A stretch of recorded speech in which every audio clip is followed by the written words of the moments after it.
شیخ عبدالاسلام علامہ ظفر احمد عثمانی رحمۃ اللہ علیہ فرماتے ہیں کہ میں اس زمانے میں حج کے بعد مدینہ منورہ گیا۔ ہم لوگوں نے کھانا کھانے کے بعد دسترخوان کو لے کر ایک ڈھیر پر جھاڑ دیا تاکہ روٹی کے بچے ٹکڑے اور ہڈیوں کو جانور کھا جائیں۔ تھوڑی دیر کے بعد جب میں اپنے کمرے سے باہر نکلا تو یہ دیکھ کر حیران رہ گیا کہ ایک خوبصورت 9 سال کا بچہ ان ٹکڑوں کو چن چن کر کھا رہا ہے۔ مجھے سخت افسوس ہوا۔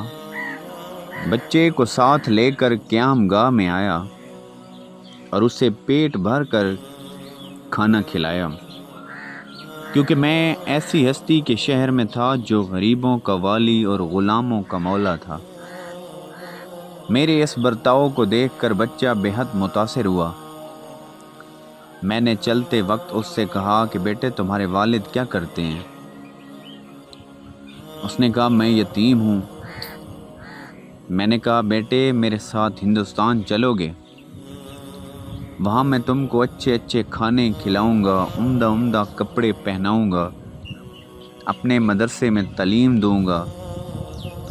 جب تم عالم فاضل ہو جاؤ گے تو میں خود تم کو یہاں لے کر آؤں گا اور تمہیں تمہاری والدہ کے سپرد کر دوں گا۔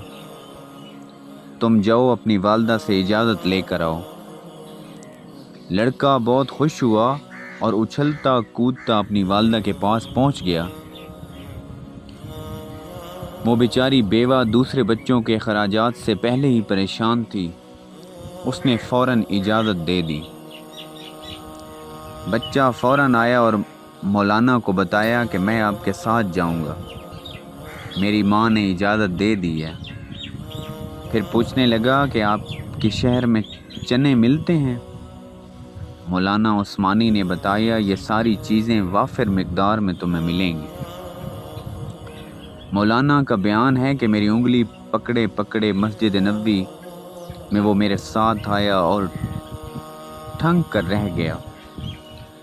سرکار دو عالم صلی اللہ علیہ وآلہ وسلم کے روضے مبارک کو دیکھا اور مسجد کے دروازے کو اور پوچھا کیا کہ بابا یہ دروازہ اور روضہ بھی وہاں ملے گا؟ میں نے اس سے کہا کہ بیٹا اگر یہ وہاں مل جاتا تو میں یہاں کیوں آتا؟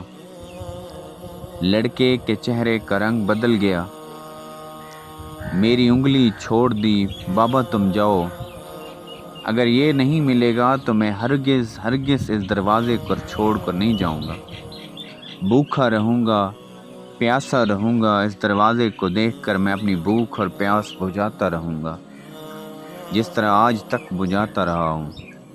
یہ کہہ کر بچہ رونے لگا اور اس کے عشق کو دیکھ کر میں بھی رونے لگا۔ سبحان اللہ۔